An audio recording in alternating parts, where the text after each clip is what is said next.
Good evening, everyone. I welcome you to this August Ordinary Council meeting. This meeting will be live streamed via Teams webinar facilities. Recordings of council meetings or part thereof cannot be copied, recorded, reproduced, reused or transmitted without the prior written consent of the General Manager. This meeting is being recorded and we made publicly available on Council's website. Persons attending the meeting should refrain from making any defamatory statements. Council acknowledges this meeting is being held on the traditional lands of the Wiradjuri, Gundungurra and Darug peoples and respects the history and culture of elders both past and present. We all stand for prayer. Any councillors who wish to absent themselves are most welcome to do so for the prayer, and you'll be asked to come back in at the conclusion of the prayer. Thank you, Johnny. Thank you folks for having me this evening. It's an honour. Let me pray. Lord, our loving Father, we thank you for this beautiful town of Oberon that we call home. We thank you for our town's elected and appointed leaders, for their commitment to serving the people of Oberon. We ask your blessing on their time together this evening of all aspects of this meeting. Might their conversation and decisions be filled with patience, respect and humility as they seek to govern our town for its thriving and greater benefit of the many people who call Oberon home. We thank you for the beauty and relative peace of our wonderful town. Might the decisions made here tonight be made to preserve what we have here. We thank you for the blessing that you give us so often of rain recently.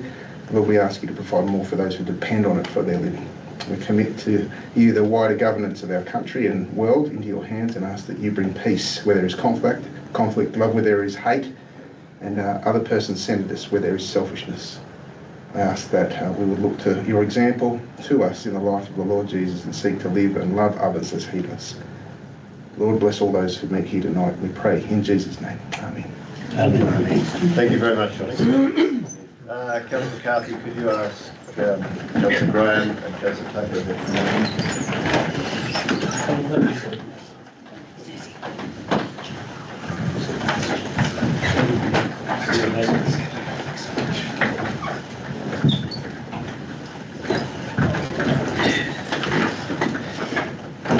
could I ask everyone to ensure that their phones are on flight mode or switched off and on silent, please. Record of attendance. I note that all councillors are present, and I also note staff are present for the meeting as attended. Declarations of interest. Are there any declarations of interest by councillors? Yes, Councillor Evers. Thank you, Mr Mayor. Look, I wish to declare a less than significant non-pecuniary interest in item 10.1. My wife and I own a small tourism facility within the Oberon GA. Item 10.1 does not seek funding or for our business or any other specific organisation. It simply asks staff to investigate policy options for council's consideration. So I will remain participating in the debate. Thank you, Councillor Evers. Yeah. Any other declarations of interest? Not. We move to item 6, presentations. No presentations. Item 7, questions from the public. The public gallery is open to members of the community. The community is to be given the opportunity to ask questions at the commencement of the council meeting. And as the Mayor, those questions will go through me from the gallery prior to the commencement of the ordinary meeting. Members of the public wishing to address council are permitted to do so, provided the following guidelines are adhered to. 1, the person asking a question at the council meeting must clearly state their name and in what capacity they are acting. 2, the person asking the questions is acting as another person/organisation's agent. They must advise council to have their prior consent or authority. Questions from the public is not an opportunity to debate with the elected representative or staff. It is an opportunity for the community to ask a question in relation to an issue or put a point of view relating to an issue that may be causing interest or concern.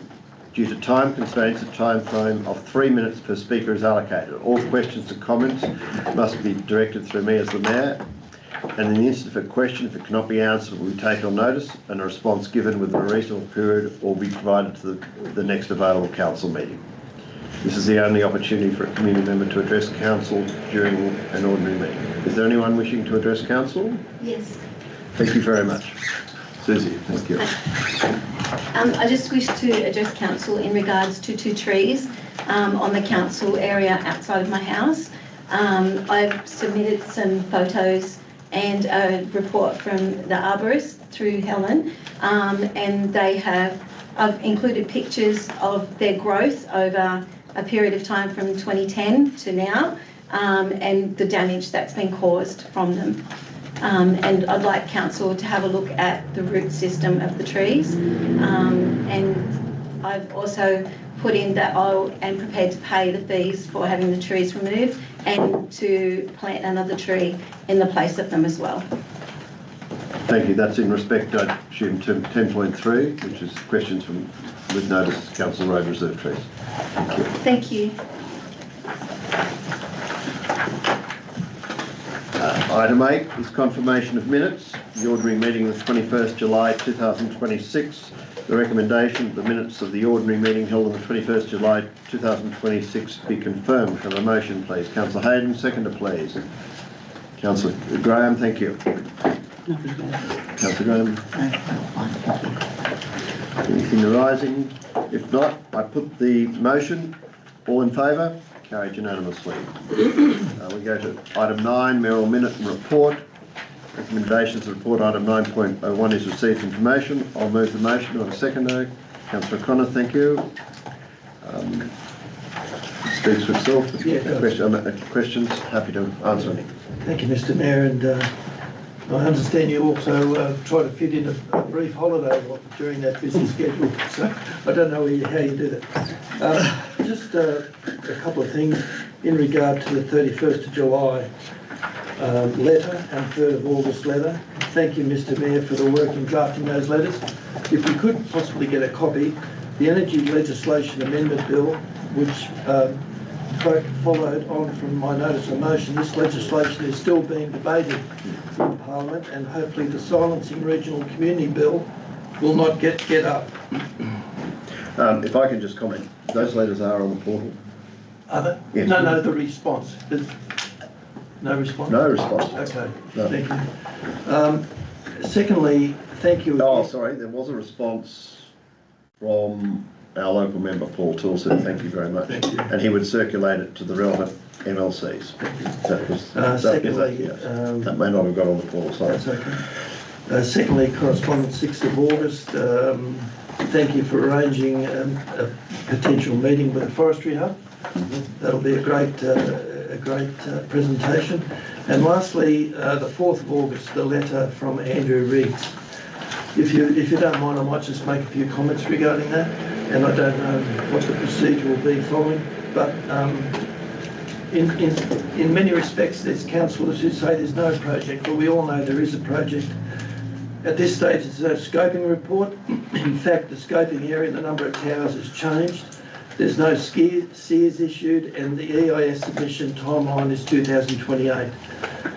We must ask ourselves, while TAG, one of the world's biggest wind farm developers, wants to negotiate this VPA at such an early stage, is this a good time to negotiate before our council has any direction or clarity regarding transport route, tower numbers, tower location, decommissioning bond, road bond, social and economic impact study?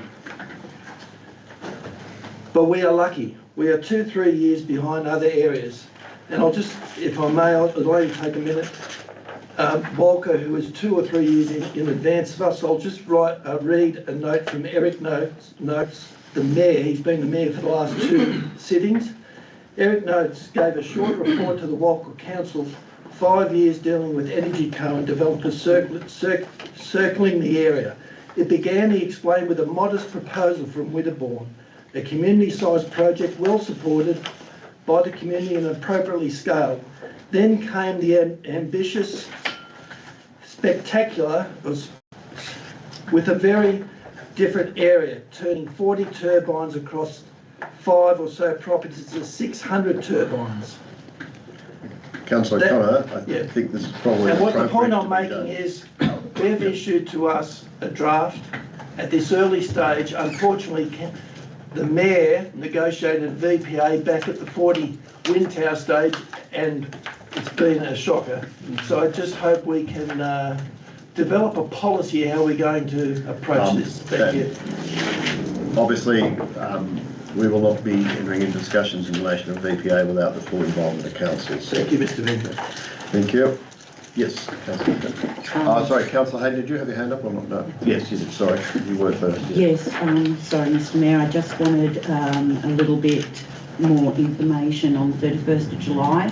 Octo Holdings, Mines Barriga, page 43. Yes, I have to respond to Mr. Dale Robertson.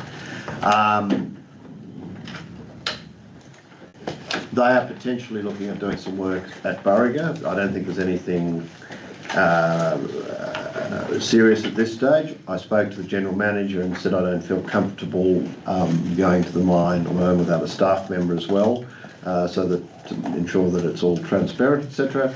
So I will arrange a meeting and I will ask either general manager or director of planning to attend with me. If it proceeds further, I would obviously be advising council, but it's important that we also have someone present. Yes. Thank you. That could be a good employment opportunity. Absolutely. I think we're all aware that it's got huge potential, so I'm certainly not doing anything to discourage it, but I just, for transparency purposes, will attend with a member of staff. Thank you. That's all. Yes. Thank you. Looks like you've had a busy month, leading into another busy month with some of the invitations. But I just wondered if you could just give us a little bit more information on your representation at the Regional Development Australia Board meet and greet dinner. So, thank you, Councillor Tremor. So, Oberon was fortunate in that Regional Development Australia Central West Board met here for 2 days, well, the evening of the 10th and the 11th in Oberon.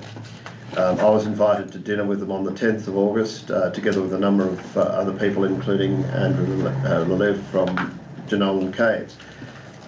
It was a great opportunity for us to tell Regional Development Australia our major concerns. We raised, obviously, Jenolan Caves, because Andrew was there and talked about alternate access options, and we hope how we would move that ahead. We actually got, that was quite good because we got some clarity in that probably ultimately the Prime Minister would have to sign off because it's using funding that was using an alternate proposal than fixing the 5 mile, even though it was considerably less money to build an alternate aerial access by gondolas. It would probably have to be signed off by the Prime Minister. We talked obviously about the impact that the highway was having on Oberon, and I specifically explained the difficulties we had with people having the perception they have to go backwards, and that we'd been affected far more than, say, Orange, Millthorpe, etc. We talked about the opportunities of the pine industry and how, you know, there had been a proposal put up for a Taranado-Oberon rail link to get some of the trucks off the road. We talked, you know, and we talked about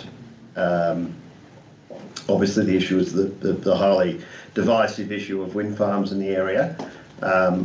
So it was a very, well, it was quite a lengthy dinner and some great discussions with people who I'm asking to advocate for us on a number of issues. We raised the, I raised the prioritisation of the renewables prioritisation legislation and the letter we had sent to the Minister in particular, and yeah, so it was a it was good, and it was great to see RDA meeting in Oberon, and I understand they had another full day of meetings the next day on the 11th with business representatives, etc. Thank you. Anything further, councillors? If not, I put the motion. All in favour? Thank you. 9.2, General Manager's Performance Review. The recommendation that, subject to availability, Council engages services Sync Solutions to facilitate the performance review process. I move the motion. Do I have a seconder? Councillor O'Connor, thank you. Any discussion on this matter? I have an amendment, Mr. Mayor. Yes. I did send through to Sharon. So, was going to be an alternative, but I've left it as an amendment. Okay, so the amendment, if I can read it, is that Council 1, engage a suitably qualified independent external facilitator who has had no previous professional involvement with Oberon Council, its councillors or staff. Semicolon. And 2, appoint all councillors to General Manager Performance Review Panel for the 2025-26 Annual Performance Review. Is that your Correct. motion? Do you have a seconder for the amendment? Councillor Tucker, thank you. Councillor Hayden? Yes, Mr Mayor, I just thought I would put this forward. I would like to see an external facilitator that's had no prior involvement with Oberon Council.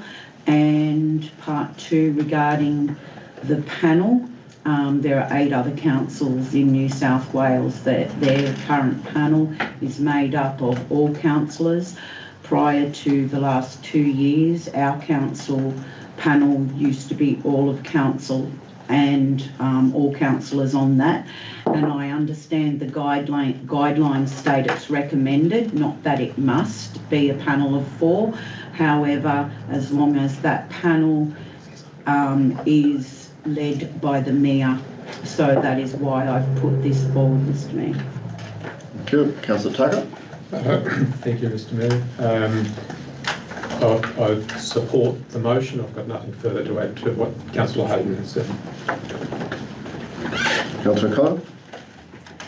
Can I speak to this and then speak to the original motion later on? I think we're speaking to this at the moment. The thing I have a little bit of difficulty with this is that at the same time last year, this same Errol Minute came up and the same arguments were put forward. And we discussed it at length. I think it took 45 minutes.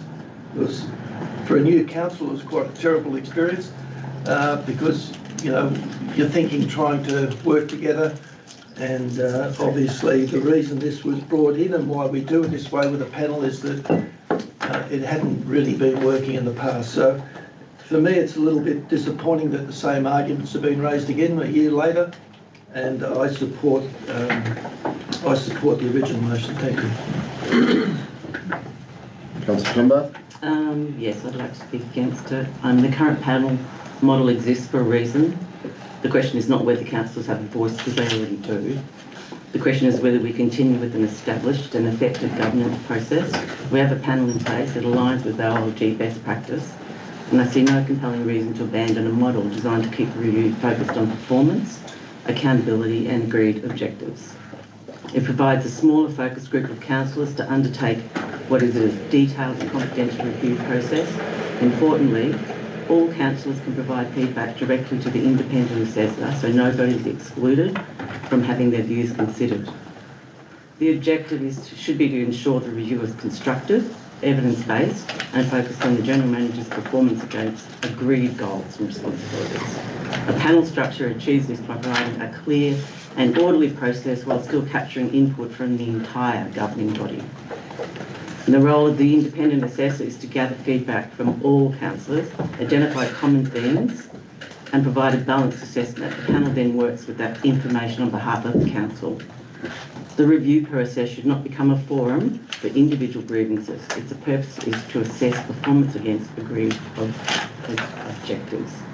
And just reflecting on review last year, there were some commentary that were quite personal and weren't relevant to the objectives that the General Manager has to meet. So for those reasons, I cannot support the amendment. Councillor Graham? Thank you, Mr Mayor. I won't support the amendment either. I've been involved in both ways, the whole of the council having their say and just a smaller group, and the whole of council having a say is pretty unwieldy. But we still have the opportunity to put your views forward even when there's just a smaller group. And I'm not so sure about having, I would see Think Solutions as still being independent. Just because we've used them for other things and for this before, I don't see any bias or anything coming through when we have the sessions, so I'd be against the amendment. Councillor McCarthy? Just take on board the comment from Councillor O'Connor that this has been derived, the 4 people on the panel, because it wasn't working. That's not quite right. So I'd like to get a clarification how Councillor O'Connor thought it wasn't working, and that's why it's been changed, that the whole of council wasn't working. That was all. He made the comment that it's been moved to the 4 people on the panel, because it wasn't working. Like, that's not quite right. I'll allow Councillor O'Connor to reply on that. Through you, Mr Mayor, to Councillor McCarthy. I was just looking at the transcript of last year and I was summarising the comments from different councillors, and basically it's better summarised. I might have used the wrong words, but it's better summarised with what Councillor Katie Graham has said. Like, I'm not saying it didn't work, but it was unwieldy. This is a better system. Okay. Thank you. Any other discussion on this, or I'll go back to the right of reply? Just all I'd like to comment is a performance review. It's not a second review, performance. Yes.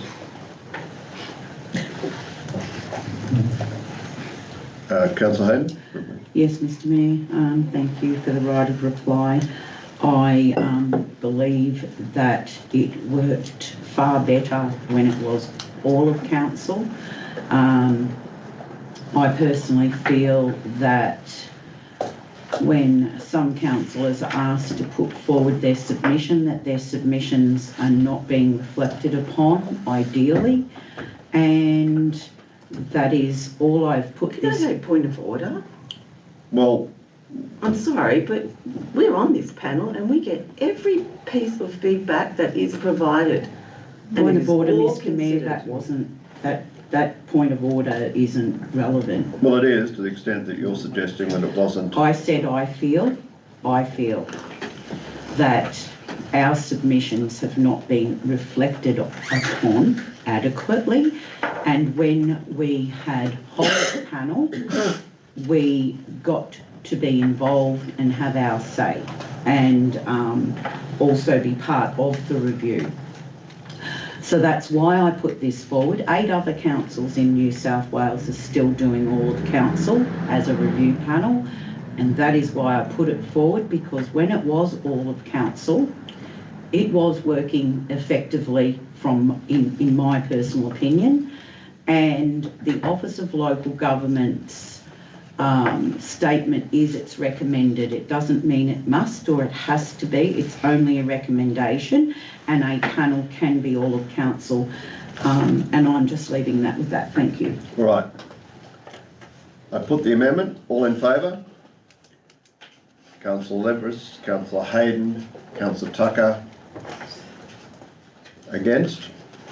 Councillor Trembath, O'Connor, McCarthy, Graham, Lee and McKibben. So the amendment's lost, so we go back to the original motion. So you've spoken on it, you said, so that's it. It's now a different motion. Oh, it's a different motion. You're the mover, and you can speak to it, Yes. and you can put it. So any other discussion on the motion? Sorry. Yes, Councillor McCarthy. Mr Mayor, I'm happy with the way it goes, but I do think the people on the panel should rotate, and that gives all the councillors an opportunity to be on it.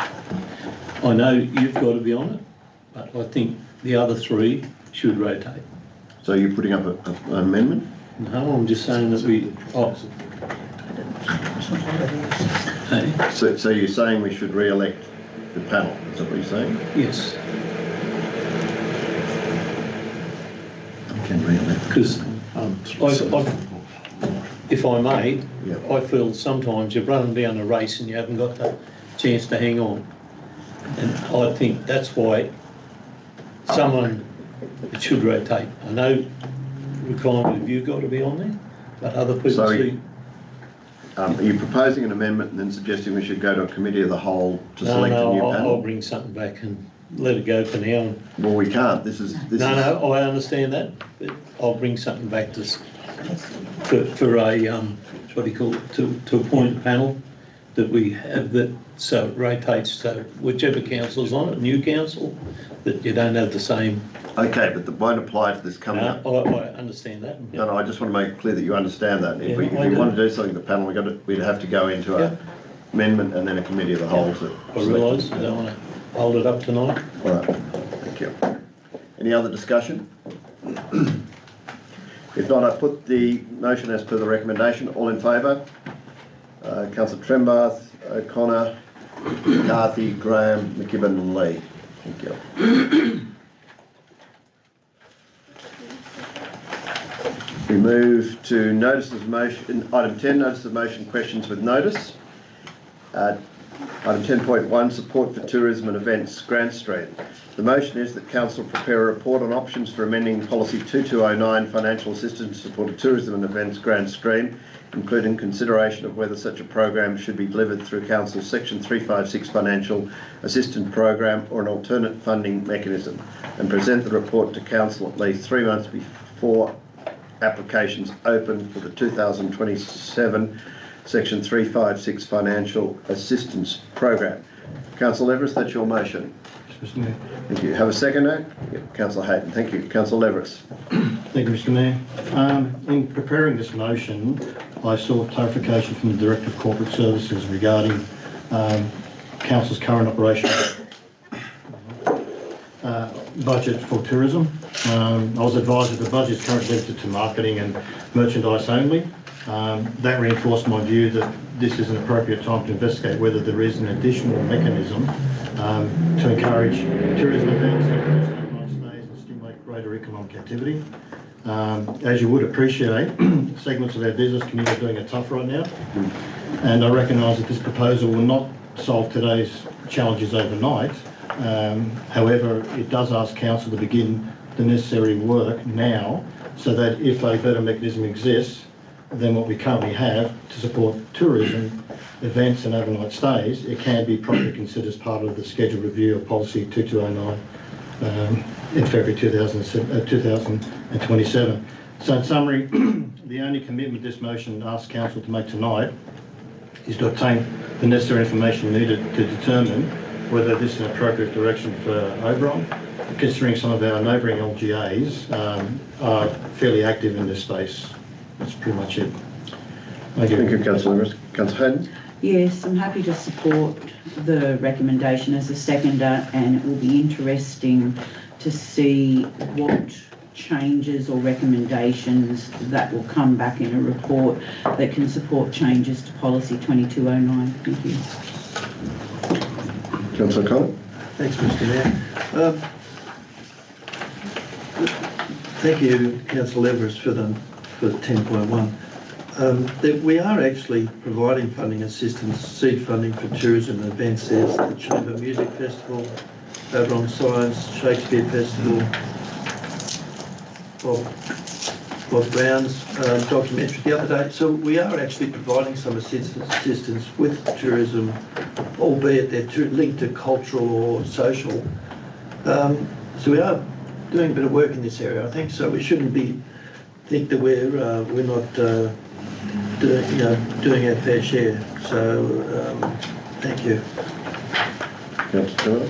I'd like to speak against it. I mean, tourism is an important part of our local economy, and I support initiatives that genuinely encourage visitation and benefit our community. However, I cannot support this motion as it stands because I'm unclear about exactly what it is seeking to achieve. The motion refers to a survey, yet no link or supporting information has been provided for councillors or the public to assess. It also refers to a small sample size, which appears with the messaging, which appears inconsistent with the Corporate Services Director's report before us tonight. The report notes that while visitation may have declined, overnight stays increased by 4.7%, average visitor expenditure remains strong at $206.70 per visitor, and the average length of stay increased to 2.38 nights. And that's just for the month just gone. It's easy to say it's only a report, but every report comes at a cost. Staff time is finite, and time spent on this is not spent on other council priorities, projects and community outcomes. There is also no identified funding source. If this proposal is intended to sit within Policy 2209, has any consideration been given to the impact on community groups and sporting clubs already accessing that finite pool of funding. And if this is ultimately a marketing initiative, how will success be measured? What outcomes are we trying to achieve, and how will council know whether the investment has delivered a benefit? I did look at some of the surrounding councils, and the one that I did look at was Blaney. They have something, but it's separate, and it's only $10,000, and people apply for $1,000. I don't know how they assess it, but I would have liked to have seen this included with this motion instead of me having to go and do the work. In my view, this motion asks staff to determine the scope, funding, implementation and success measures, and those matters should have been considered before the motion was brought forward. Council should provide the strategic direction, and staff should then advise on delivery costs and feasibility. Unless there is greater clarity around the objective, funding source and expected outcomes, I cannot support this motion. And that's it. Any other discussion on this matter?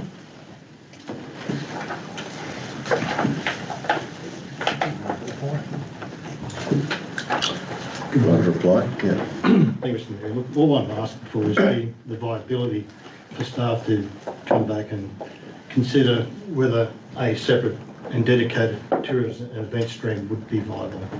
That's pretty much all I'm asking.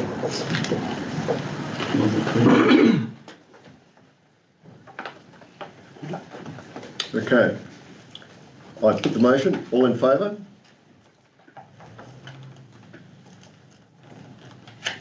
Leveris, Hayden, McCarthy, Tucker and McKinnon. Thank you. Motion's passed. Thank you. At 10.2, questions with notice, fisheries remediation works and Baldridge Road crossing.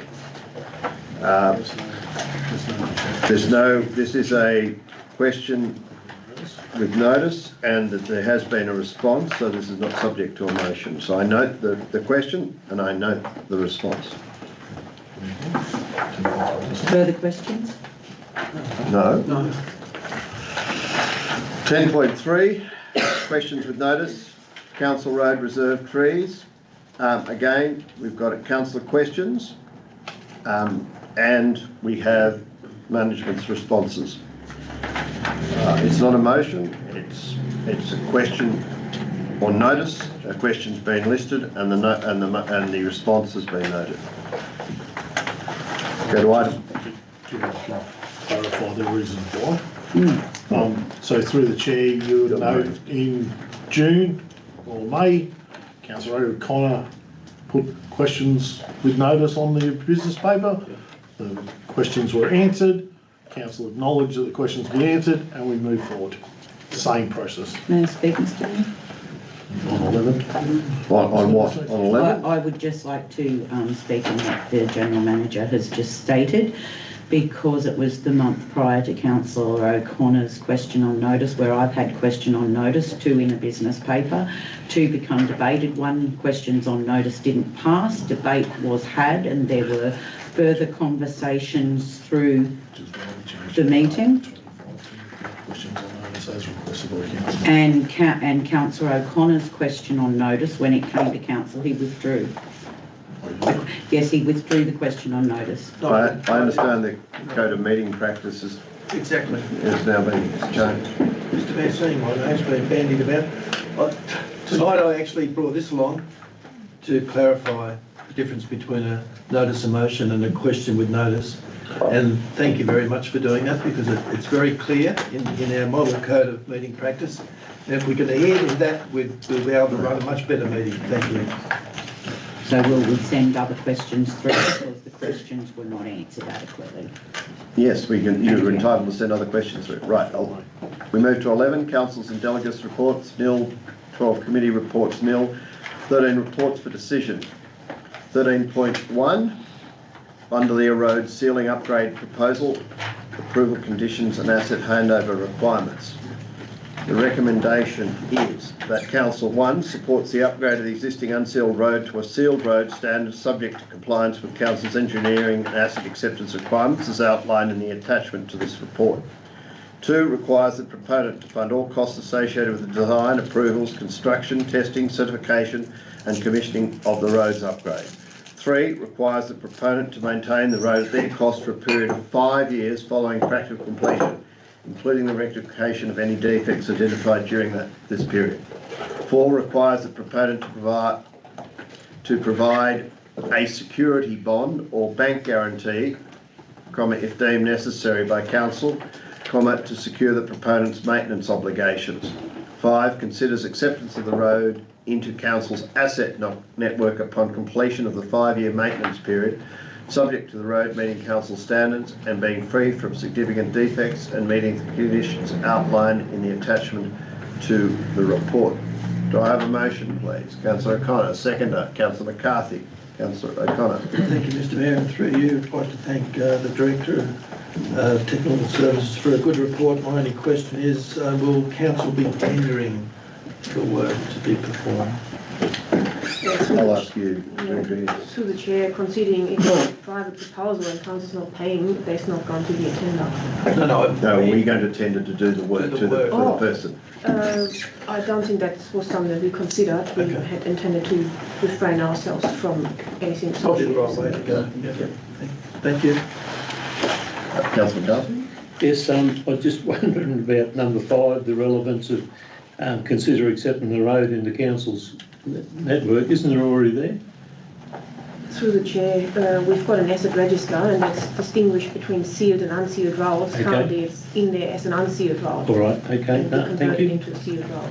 And I take it our engineer Dash will make sure that the appropriate drainage is whether it needs to be a spoon drain or a pipe rather, due to the nature of the ground being granite down there and the pipes often block up. Yes. Number 2 says that he'll handle it. So, as we have requested a number of things with the recommendation that says all the geotechnical reports, and so it doesn't just depend on my statement saying whatever is needed right now. It will be dependent on how the geotechnical, what is deemed necessary after that step in the process. Okay. Yeah. Through the chair, I believe that's outlined in fairly detailed. Attachment. In that attachment, yes. It's very loud, so. Okay. Councillors, can I just suspend the meeting for a minute until we get the owl working properly? We're just going to turn it off and on. Oh, no, just that right. Folks from home were saying that they could hear the urn very vividly through the owl, so I've just turned it down. So we don't have any hot water. That was, So, that may help. sorry. Yes, Councillor Hayne. No. Sorry. Councillor McCarthy, you finished? No, I wasn't.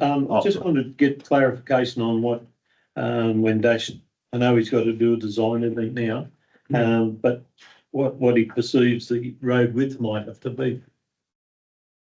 Have we put a Seal road width. have we stipulated in the attachment, I can't recall, the road width that the proponent has to put forward?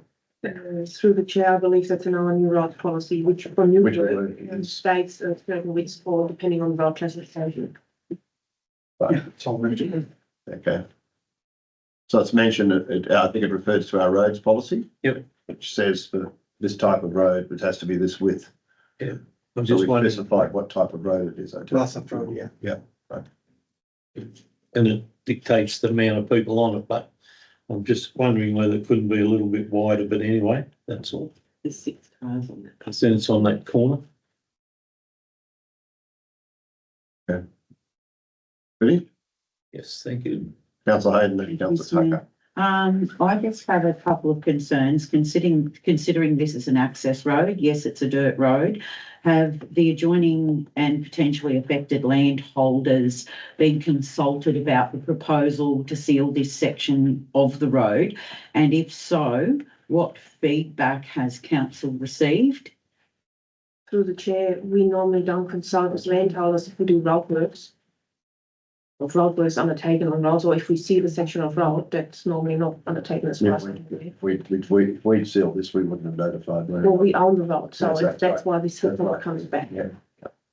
So what I was So saying, no is the answer. No, right, so had the landholder who wishes to do the work consulted with other residents because may not be agreeable if there could potentially become any impacts down the track to the landowners around the drainage, stormwater, erosion, underwashing.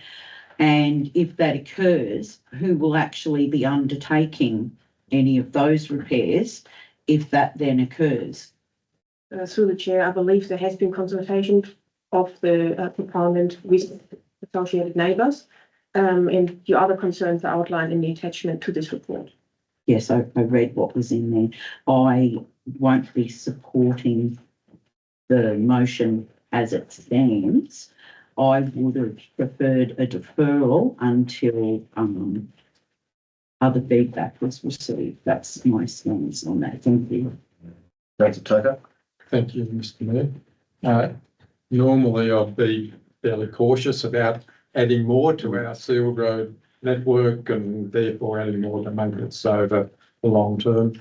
In these circumstances where we have a proposal like this from someone who's offering to pay for it, I will be supporting it. I do have a couple of questions though, and a couple of them follow on from what Councillor McCarthy was asking about.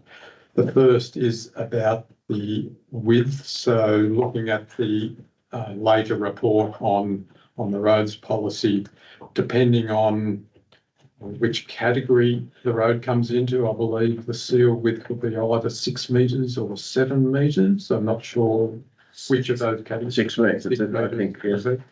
So it does make me wonder whether the applicant is aware of that. They may be thinking that it's just going to be take the existing gravel width and add a bit more gravel and put a seal on top. So I might ask the works manager if the proponent is aware of the width it has to be.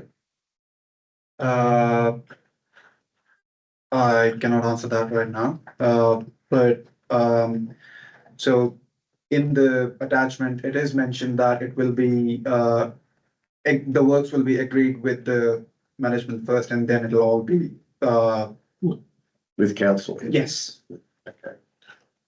It's just recommendation 2 outlines that all the design, the approvals, the construction testing, certification needs to come back to us.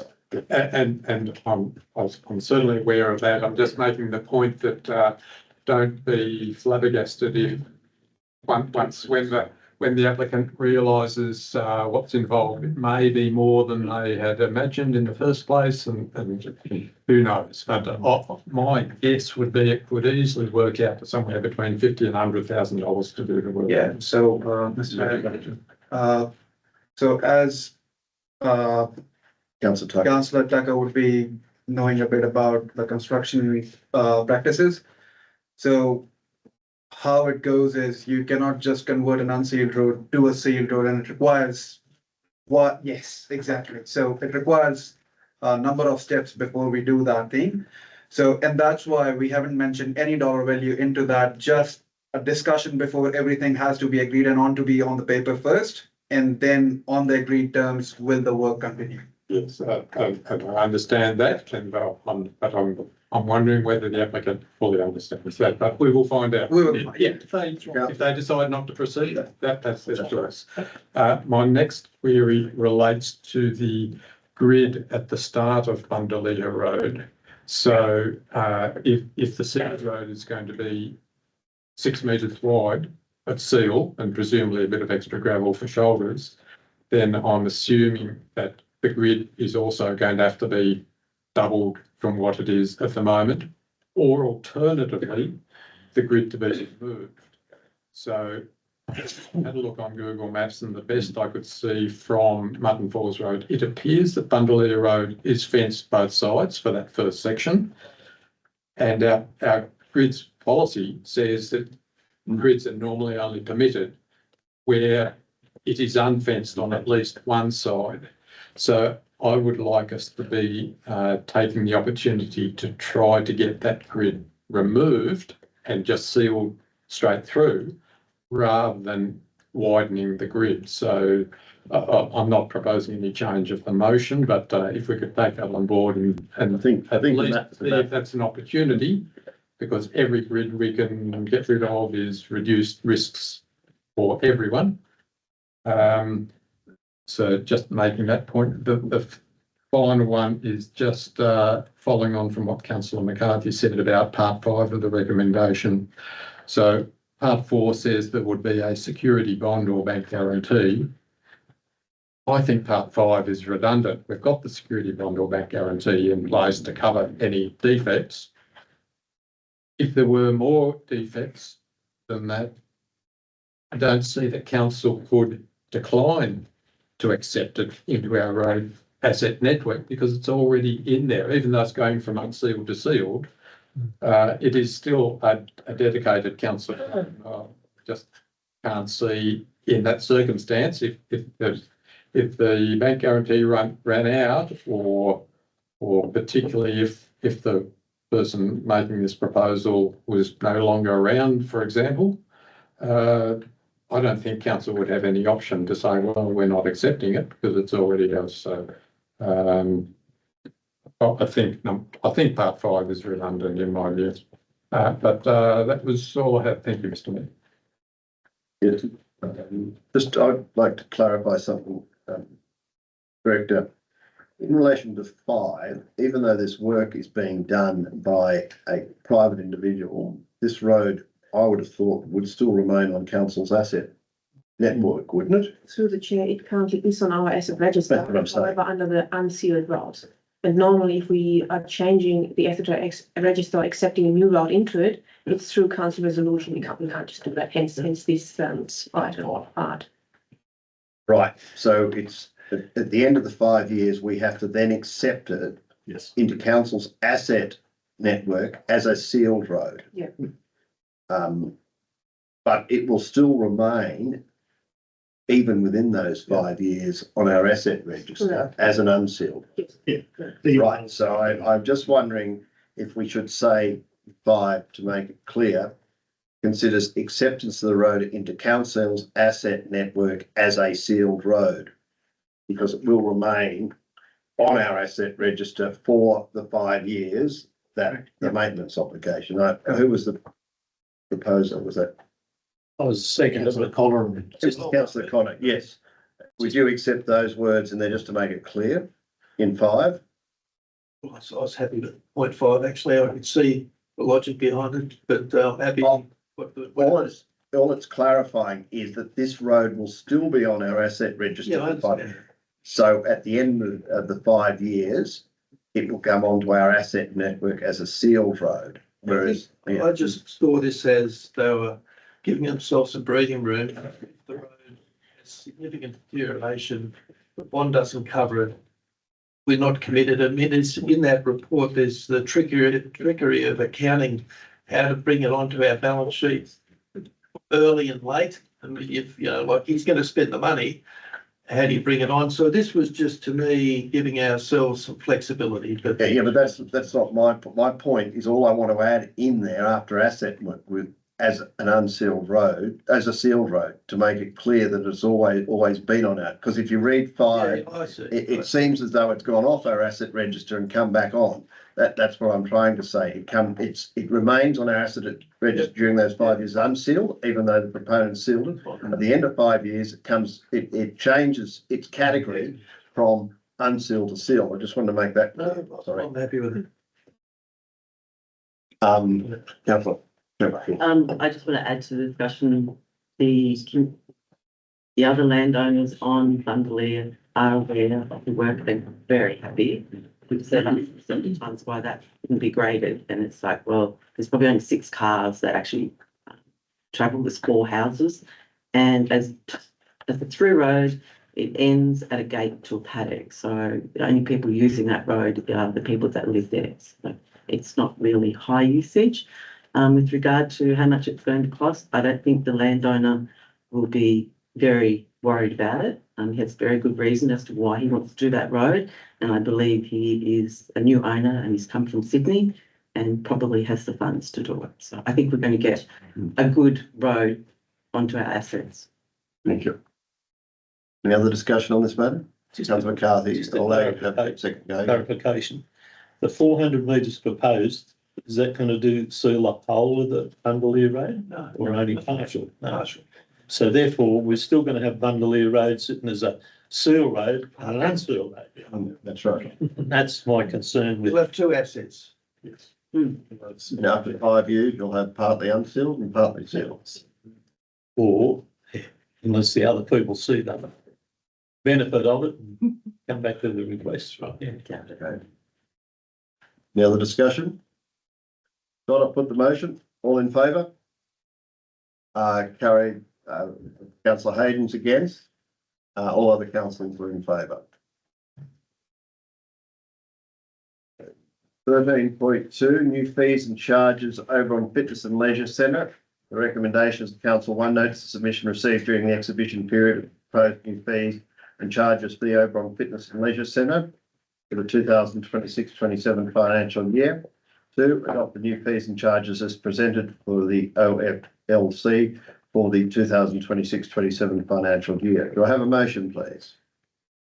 Councillor Hayden, Councillor Graham. Thank you. Councillor Hayden. Yes, nothing further about this. Councillor Graham. Happy to accept those charges. Any other discussion? Not, I put the motion. All in favour? Carried unanimously. Thank you. We move to 13.3, policy 2203, pensioner concessions. Recommendations, council, 1, note the submission received during the exhibition of the pensioner concession policy 2203. 2, adopt the policy as presented. 3, delegate to the general manager the authority to make any minor editorial changes as required. Can I have a motion, please? Councillor Hayden, Councillor O'Connor. Thank you, Councillor Hayden. Yes, I'm happy moving the motion to accept this policy. I would, however, just like in the section here under 3.2 around applications, I was hoping that that could be drafted to be more clear than it is, because currently it is creating some confusion. And if we have older members of our community reading this, it is contradictory. 1 minute it says you must have either of these cards, and then it goes on to state that if you've got this, you need this additional card. Also, there's some unclear confusion around when their eligibility starts.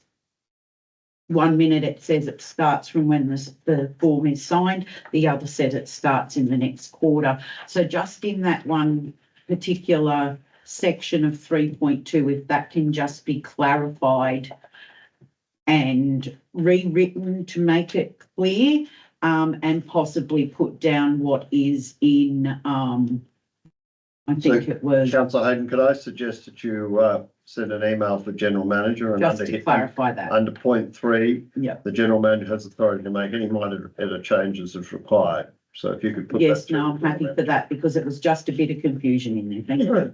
Councillor Gray, was it Councillor Graham? Did you second it? Oh, sorry, Councillor Cox. Thanks, Mr Mayor.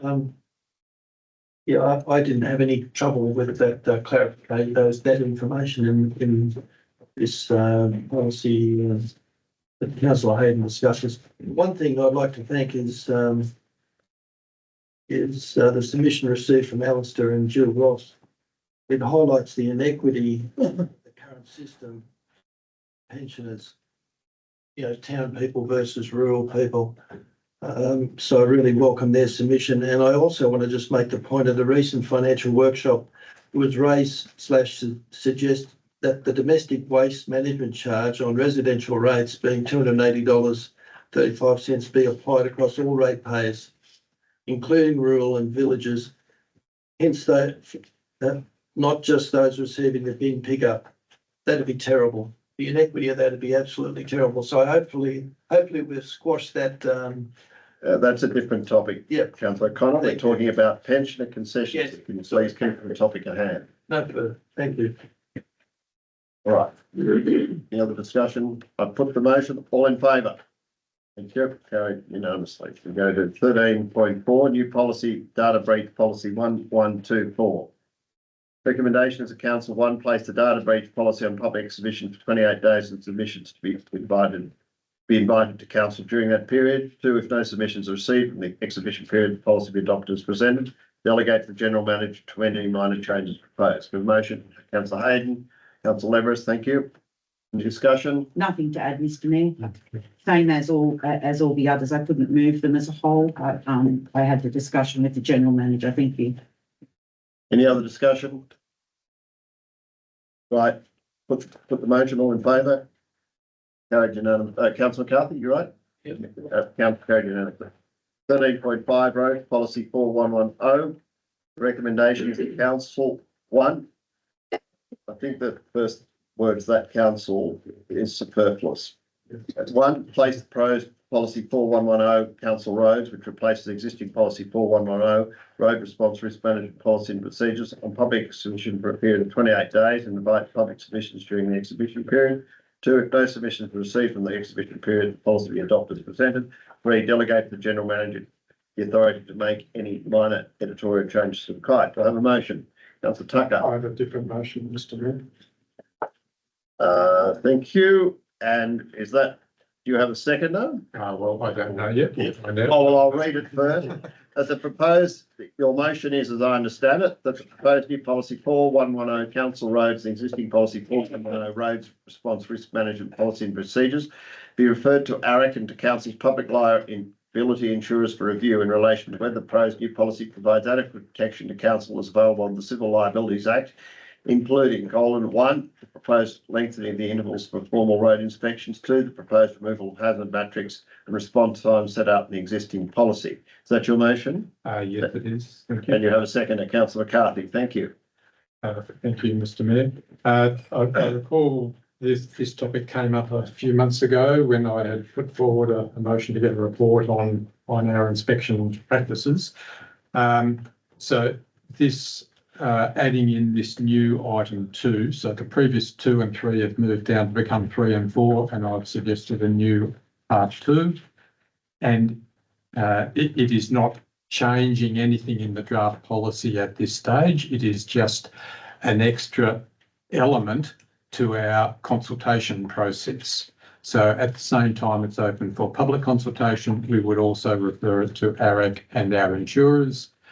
And my reason for doing it is I've always understood that a couple of the items in our existing policy, which set out the inspection frequencies and having the hazard matrix and response times, I've always understood that those things are critical if council wants to get the benefits of the protections available under the Civil Liabilities Act. And I am concerned that by removing them, they're not in the proposed new draft policy, that we might be shooting ourselves in the foot and leaving ourselves much more open to successful claims. So I might be wrong about that, and the purpose is just to see whether my fears are justified or not. Councillor McCarthy. Well, I agree with Councillor Tucker's statement, and I don't think it burdens the action, so I'm happy to support it. Before we just go to discussion, Councillor Tucker, could I suggest the references to 1 and 2 there be changed to A and B so we don't confuse them? I did have A and B in what I sent through. So. Oh, right, okay. So that we have 1 as is on the books already with the deletion of the council. Then we have your alternate motion will be 2, and then you have 3 and 4 as per 2 and 3. Yes, that'd be 2A and 2B. Yep, that's what I. Are you happy? Yep. Thank you. Any other discussion on this matter? We'll take that on the note. If it comes through, we'll change it over here. Any other discussion? No other discussion?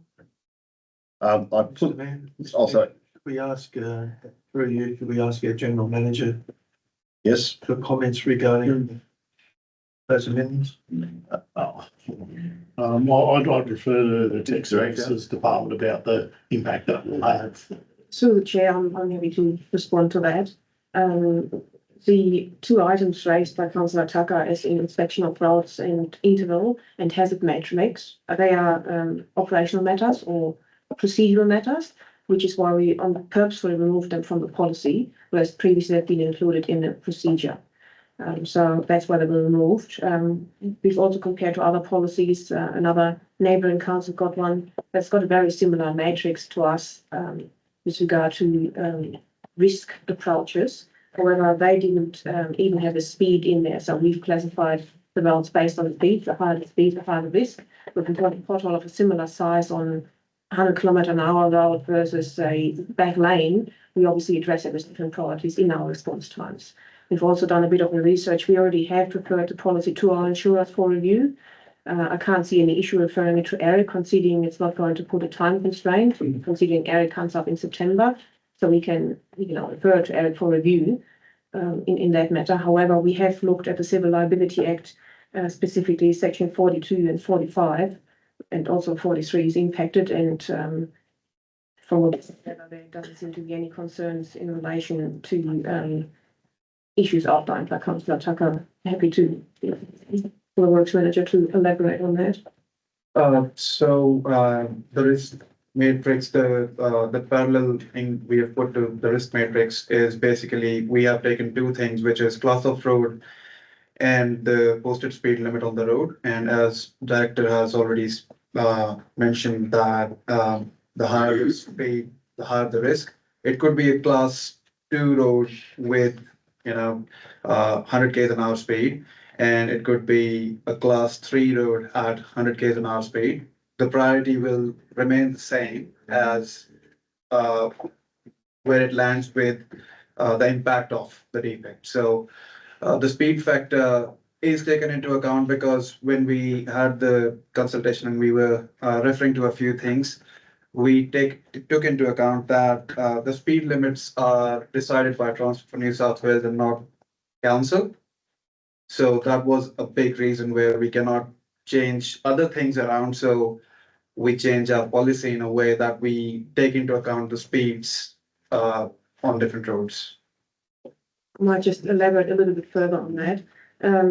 So in the current policy at hand that is proposed, council roads, we actually have removed inspection intervals from it. The only time frame in there is detailed pavement inspection on sealed roads are carried out every 3 years. So that's the only time frame we left in. With regard to response times, again, on purpose, when we have removed time frames, we included it in high risk, very high, medium and low as to how should we prioritize responses, considering our current policy potentially puts us at risk if we can't abide by the response time. So if we say a pothole of this size will be addressed within 3 days, if we're not doing that, that potentially puts us at risk of firstly not abiding by the policy and secondly not providing the level of service we are committed to. So hence it was put on a risk approach base to say, well, this is a very high priority. If we've got this size defect on this class and speed road, so hence we prioritize based on that versus allocating specific response times to the defect. If I could just seek some clarification. So we have actually referred this to our insurers, our new policy, and our risk matrix. We're still awaiting response on the current policy, the new policy. Oh, we haven't had a response. Yeah, we haven't had a response.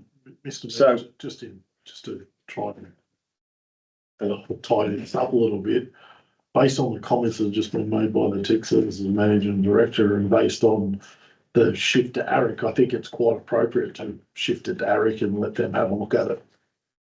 If that happens, helps.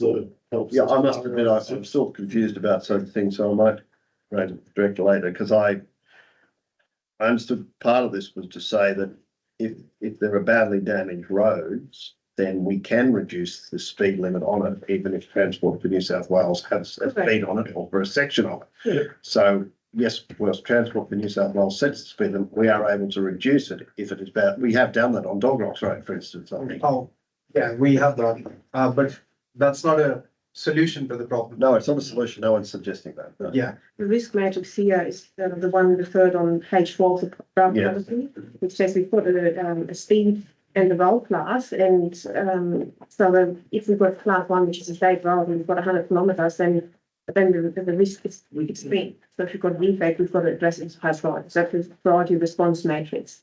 So this gives you the priority. It doesn't say we've got to address the defect within 3 hours or 2 days. Right. It's prioritised based on the risk. And I believe that's one that, and there was a different table in the previous procedure as attachment to the previous policy. And I believe that's the one that Councillor Tucker refers to and the difference with us. Councillor Hayden. Finished, Councillor? Oh, he's got a right. Oh, okay. Yeah, look, I support the amendment here for this. I also can see some gaps that are in the current policy in the paper, which I'm hoping when it goes out, then I will have a submission on that in due course. But I do think that it's a good idea for Eric to go over this in the meantime. Thank you. Councillor, anyone else? Councillor Tucker, my reply. Thank you, Mr. Mayor. And just to clarify, it's not actually an amendment, it is the initial motion, so. Yes, that's right. Sorry. And sort of largely going to repeat what I said earlier, but my understanding was when the civil liability Act came in and I think probably when the first draft of this policy came in, it was considered critical that those risk matrices and the inspection frequencies were actually in the policy, so that if there was a major claim that council had to defend in court, it is much easier to demonstrate that this is what we aim to do. Now, if Eric and if the insurers come back and say, no, it doesn't actually need to be in the policy, as long as you can demonstrate that you've got procedures in place to achieve the same thing, that's what they say, that's fine. But that's all I'm wanting to check, is to get advice back from both of those bodies. Right, I put the motion, which is the one on the board, which is on the board. All in favour? Passed unanimously. Thank you. We go to 13.6. It's the artificial intelligence policy 2143. Recommendation is that Council 1 place the draft artificial intelligence policy 2143 on public exhibition for a period of 28 days and invite submissions during that period. 2, if no submissions are received during that exhibition period, adopt the artificial intelligence policy 2143 as presented. 3, delegate authority to the General Manager to make any minor administrative or formatting amendments prior to publication. A motion, please. Councillor Hayden, seconder. Councillor Leveris. Thank you, Councillor Hayden. Okay. Discussion. Scott, I put the motion. All in favour? Carried unanimously. Thank you. We go to 13.7, Cyber Security Policy 2140.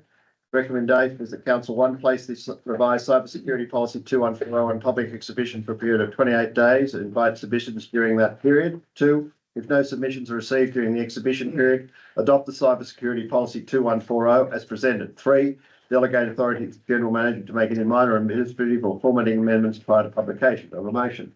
Councillor Hayden, Councillor Leveris. Thank you. Any discussion? Put the motion. All in favour? Carried unanimously. We go to 13.8, EV proposal. Recommendation is that Council 1 approve the installation of a public electric vehicle charging station associated infrastructure within the Dart Street car park. 2, authorise the General Manager to negotiate and execute the necessary lease and legal documentation with car chargers. 3, installation, operation, maintenance and associated costs of the charging infrastructure will be met by car chargers at no cost to Council. To have a motion. Councillor O'Connor, a second to Councillor Graham. Thank you. Councillor O'Connor. Thank you, Mr. Mayor. Support this motion. Can I just ask, through you, can I ask the Director of Corporate Services just a couple of questions? Have we contacted other councils to see the technical efficiency of the charging operation, the expense, the customer expense and their feedback and kilowatts charges compared to other charging stations, just to get a guide, because I've had limited experience, but charging stations can range in, I guess, what the consumers see as getting good value. Thank you. Through the chair, we haven't independently reached out to neighbouring councils, but we have done a lot of work through the joint organisation on the EV transition for the region. We have for many years missed out on a fast charger proposition with relying on some destination 3-hour charging options through the visitor centre. In terms of the technical comparison, I'm not fully across where that sits, but from my work through the JO, that this the proposal that you received is there's a lot of places across the regions that are getting this exact model. So of the 15 councils, they're all receiving this same product. Through the chair, not basically the charging locations are site specific depending on the destination grants program, but there are a few within our network, and this type of proposition has been seen as part of that EV transition across the region. Thank you. Councillor Graham. Mr Mayor, not really any reason not to do it. I would think it'd be the only fast charger in town, so imagine quite a few people, visitors particularly, who want to use it. Councillor Hayden. Yes, I know this has been approved previously for a Cyto Spark Electrical, and now it's going into our Dart Street parking area. It states in the report that it doesn't take up car spaces, but when cars are parked in there charging, they are taking up car spaces of an already struggling community where we do lack a lot of car spaces. I also note in here, I have some problems within the name of the company. So in one part, the party's called Car Chargers, but they now have two different legal entities. So I'm wondering which legal entity is going to be entering into that 15-year lease with council, because there is the trustee for Car Chargers Family Trust, while Car Chargers Proprietary Limited has a separate ABN. So I'd like some clarification around that. And because this is a 15-year arrangement, I'd also want to know what happens if the operator fails, sells the business, or simply stops maintaining the charger. Who removes the infrastructure, restores council's car park? Is there a security bond? And I do note that it is only $750 a year. Another question is, has Essential Energy provided final written confirmation that the local network has sufficient capacity for the proposed 160 kilowatt fast charger, and has council been provided with an assessment of any potential impacts on local electricity supply, including voltage fluctuations, network faults, surges or outages? Okay, I'll ask the Director of Corporate Services. Okay, through the chair, the first question in regards to the car chargers, from the draft of the agreement, we've seen that the agreement is with Car Chargers. Proprietary Limited. Proprietary Limited. That as far as we've seen in the draft agreement. So that's as best a confirmation I can give you on the agreement who that be struck through. In regards to the Essential Energy, that was part of a discussion that we had with when they were on site not too long ago, to just clarify with Essential Energy a few things. We've not yet to have a response on that just yet, but we had asked similar questions in regards to, is there any impacts that we need to communicate to the community? We don't believe there will be, but we wanted them to check that and that yet to be provided to us. In regards to the company, within the 15 years, there would be a trigger for that in the contract. I have to take that on notice and come back to council. Maybe the General Manager can note your concerns in relation to the negotiation execution, which is undertook. And just to add on that, and noting that our strategy at the time was placed on exhibition for 28 days, and that particular strategy was around the location being at Spark Electrical's parking space. I would expect that this should go on public exhibition for 28 days, considering it's taking up 2 car spaces in a public parking area. So through the Spark Electrical location was actually identified through the destination grants program. It wasn't a council location. The car park was always one of the main ones. Council resolved in principle to support that, but wanted some engagement with stakeholders in and around there, and definitely some of those conversations have changed from the two so years ago that we did that. Yes, I thought this was identified in a previous resolution about this was a suitable place for a. Yeah. Okay. Right. Yes, councillor Lee. Just a question. I believe that this was passed last year, one for the Dart Street car park. I'm sure there was one last year. I don't think it's enough money per year, and I think we have adequate facilities in the area anyway for charging. So I'll be voting against the motion. Okay. Yes, councillor Tucker. Thank you, Mr Mayor. Just following on from councillor Lee, yes, we did previously have a proposal for some charging spaces in the same corner of the same car park. So I just want to make sure of where that proposal ever got up to and make sure that, you know, if we go ahead with this, that the other can't come back and say, hey, we already got a commitment from you that we were going to do that. Now you've let someone else come and take our spot. Where is that previous proposal? General Manager or Director of Corporate Services. Yeah, through the chair, the previous proposal was through a different company, and within the Destination New South Wales Grants program, there's been some changes, and that previous company lost their round of funding, and that has now been allocated to car charges for a number of sites. So it's not a skip proposal anymore. All right. And I think that original one was for 4 spaces, and this one, is it just for 2? I couldn't find a figure of how many spaces anywhere. Yeah, through the chair, the previous location was, they were aiming to be very much closer up to Tally's Lane, and they were looking at a greater footprint. I don't know if it's 4, but it's definitely, I think, 3 from memory. But in speaking with car chargers, we had highlighted that some of the spaces that are not as heavily utilised at the other end of the car park would be more appropriate, and they are only looking for 2 spaces. Yeah, okay. Right of reply, councillor Connor? Just clarification first. Right, yes, I'll allow it. Didn't get a go. Okay, no, I know. Didn't see your hand up. If someone parks in the authorised spot that we're going to lease out to them, is there any penalty? In other words, I often see people park in Ward's car park and they use the bottom so that it's not impacted on cars going in and out. In other words, you got less chance of getting beat up by someone opening doors, so they park down the bottom. If someone parks in that and unaware of it, is there any penalty for it? Because we haven't got someone like a policeman or a patrol officer.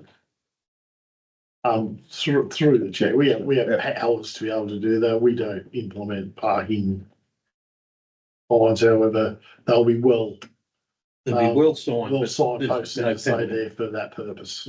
Yeah. Thank you. That's all I asked. All right.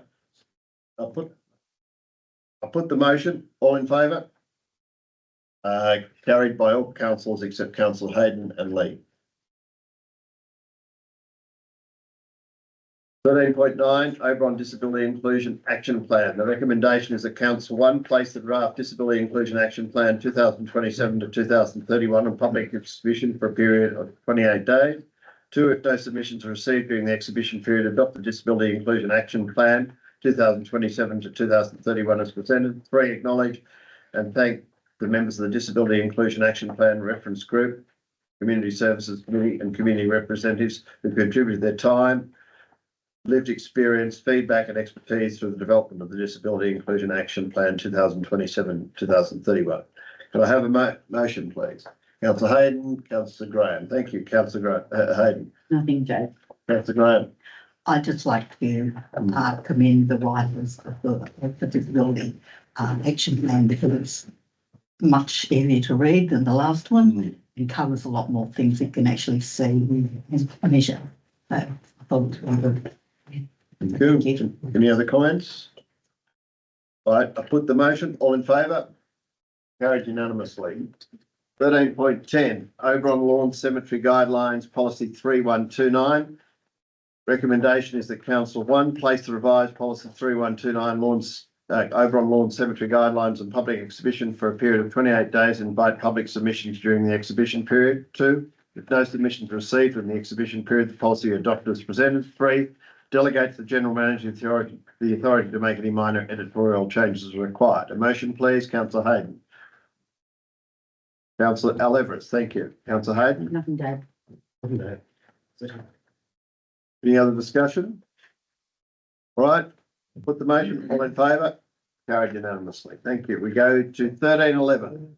Transfer of sale of rights of burial, policy 3131. Recommendation is that Council 1, place the revised policy 3131, the transfer of sale of right of burial on public exhibition for a period of 28 days and invite public submissions during the exhibition period. 2, if no submissions are received in the exhibition period, the policy be adopted as presented. 3, delegate to the General Manager the authority to make any minor editorial changes required. Councillor Hayden, seconder. Councillor Everett, thank you. Nothing to add. Any discussion? Put the motion, all in favour? Carried unanimously. Councillor, McCarthy, you voting for it? I agree with it, but I'm still looking for a little bit of information out of it first. In submission. All right, we go. 1312, new policy, private works policy 4111. The recommendation is that Council 1, place the new private works policy on public exhibition for 28 days and submissions be invited to Council during that period. 2, if no submissions are received in the exhibition period, the policy be adopted as presented. 3, delegate to the General Manager to amend any to make any minor changes proposed. Could I have a motion? Councillor O'Connor, Councillor Hayden, thank you. Councillor O'Connor. Thank you, Mr Mayor. That's a very good policy. I just have a question. I didn't see any reference or detail regarding documentation in terms of request form, your council quotes, vision of private works, authorisation and booking procedures. I'm sure there's somewhere buried in there's documentation that's going to be standard documentation. Yes, so Chair might refer to direct tech services. Chair, we haven't included attachments to the policy as in forms that we fill out, but we do fill out forms when we do issue or undertake works. So there's a standard purchase order. I believe we even have a carbon copy book where you fill that in, but I don't. That's right. Put in a So, submission. so through the chair, even if that was the case, we'd be looking to have some sort of electronic way of being able to do that. To complement our forms processes that we put in. Thank you.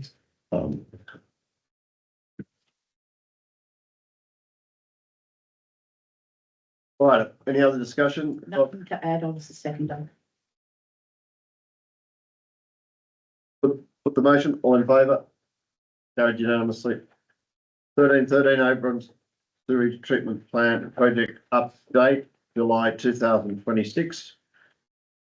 Recommendation is the council receive and note the update on the construction and replacement Oberon Sewage Treatment Plant. Note the appointment of Becca Hunter H2O to provide project management services for the project. 3, note procurement was undertaken through the local government procurement services in accordance with council's procurement and disposal policy and contract management procedure. Do I have a motion? Councillor O'Connor, thank you. Councillor Thacker, thank you. Thank you, Mr Mayor. Now, a very good report. I've just got some questions for you to the Director of Technical Finance. Thanks. Let's go down. In regard to So we do have the special project engineer online, but unfortunately he can't get in at the moment. So the questions may have to be taken on notice. well, the questions actually. All right. The Director.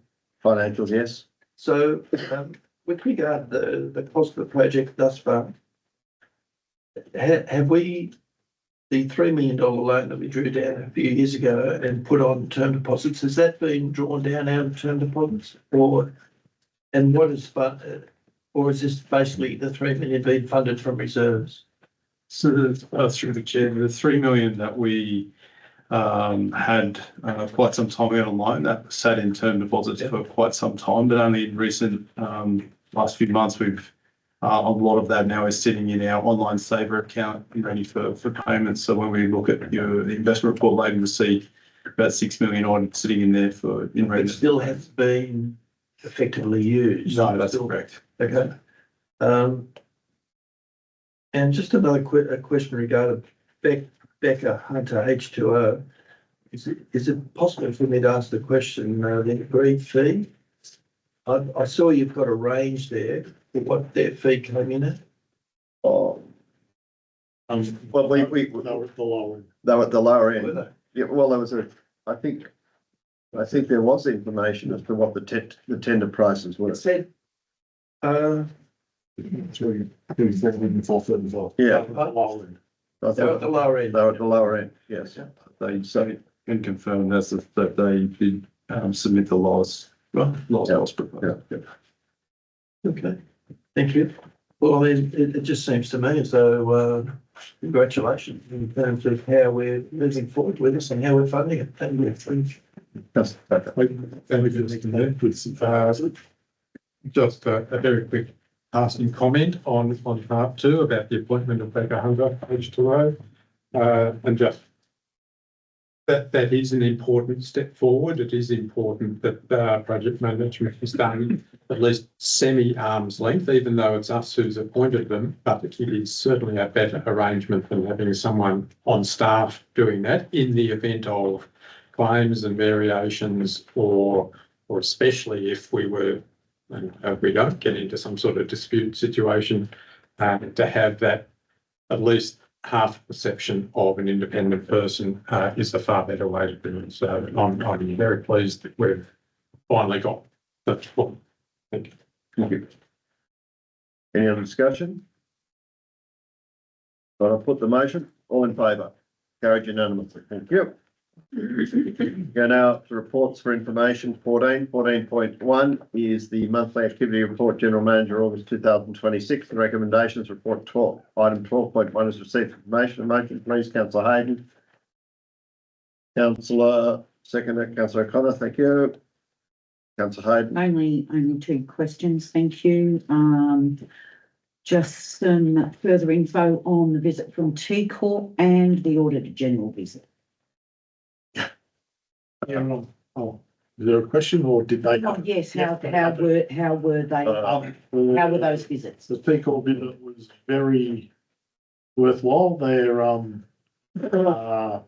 come and visited us on the back of probably the previous report and asking when they're likely to start seeing the 5 million that we've secured with them to be drawn down. Now that they've given us the money, they want to see us use it, and we've sort of been delaying that. So we had a conversation about them. The Auditor General was fantastic. He's really looking to engage with councils, noting that even though we are all local government, we are vastly different, and that the way the accounting standards work and what you have to do with an audit through an audit process being quite different in the regions as it is in the city. He's well aware of that, and he was quite affable and very, very down to earth. The mayor and I, together with Matt, sat with him for probably an hour and a half and had quite a good conversation about all things financially relatable and unrelatable with local government in New South Wales. It was real. So, and I'll just say yes, and a very, I'd say, very practical person. I think we emphasised that we were at a bit of a difficult situation with over 42% of our area covered with non-rateable land. I don't think he was completely aware of that, and said how we're, having to, therefore our ratepayers were paying, having to bear a bigger burden than others. So we talked that through with him. As we said, we talked about one of the issues is asset valuation, but he's looking very carefully about, our roads and things that really councils can't sell are valued and how they're depreciated, which makes huge impacts on our accounts. And we also talked about, renewables would come in the future, how that would be treated. And just to further add on that, while I think of it, just how was the Fish River through people? Was there anything that we should be told through that, the 11th of August? Water New South Wales. That was at Lisco, I think, is that the one? Yeah. The job meeting is the operations meeting that is the standard type thing. Next week's CAD meeting will be interesting, which is the customer advisory group that I sit on. Thank you. Yes, who's second, sorry, councillor. I'd like to ask, John Manager, the 15th of July, meeting with David Waddell. I'm assuming that's the former GM of Orange. Yeah, so, and it was Ria Cabon project. it was through the chair, I've been asked to do some, pro bono work for, Cabon Council based on all the probity, requirements that Oberon Council's had to go through. They've asked me to just review their proposal they have. I'll do it in my own private time. I put it in there purely because it was a meeting that I held, but yeah, so it's I've been asked to do that based on the years of, probity requirements we had to do to get to the sports complex. Thank you. No further discussion. I'll put the motion as per the recommendation. All in favour? Carried unanimously. Good. 14.2 monthly activity report, planning and development, August 2026. The recommendation report, item 14.2, is received as information on the motion. So Hayden, seconder. Councillor Everest, thank you. Yes, thank you. Hayden. Thank you to the planning director for the report.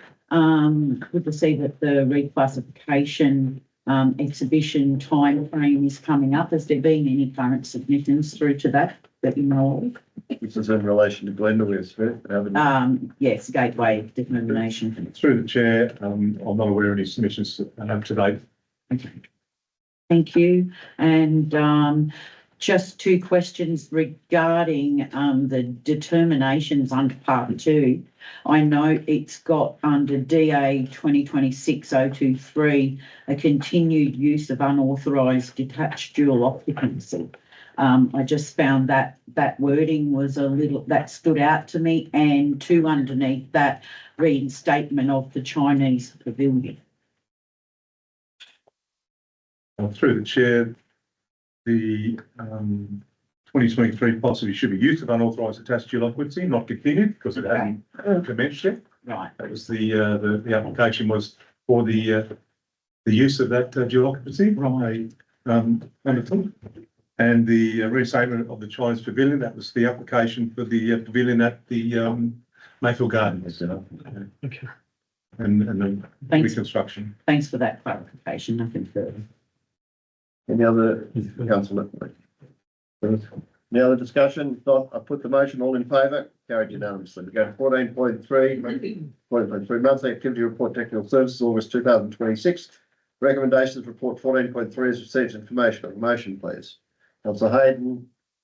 Councillor McCarthy, thank you. Councillor Hayden. Yes, I just want to thank the technical services director and the team for their support and for a lot of the work that's been undertaken through some pretty grueling conditions. With that wet weather, I did note there had been some work out on the Mozart Road, and I'm not sure where the gravel base for that came from, but it was substantially full of a lot of clay and caused a few of us some grief. It's quite slippery and very boggy. I know a few years back there were some concerns about gravel coming from one of the quarries that had a lot of clay content, but when that road is wet now, we just kind of slide off at 15, 20 kilometres an hour, and it is quite boggy. Emden Valley Road that's in the report needs a B after the M, just for that little section. And I had a couple of inquiries on Saturday around the Jaunter Road, and some residents were asking why is the Jaunter Road always done in winter, because it's boggy. a whole heap of corrugates start forming and potholes in numerous areas. So that's all that I have on that. And one thing around the grader, I'm still a little baffled why they're grading the drains uphill still. Thank you. Right, who's second? Oh, Councillor McCarthy, sorry, yes, of course. Yeah, just to the director, it's good to see that water over the paths being stopped. What's the follow-up action when it dries out a bit? Are we going to seal concrete that drain or on page 202 or 245? Through the chair, I don't believe there's an intentional budget to complete that structure. There's no There intention isn't anything in the works plan or budget to undertake the work you described to complete that.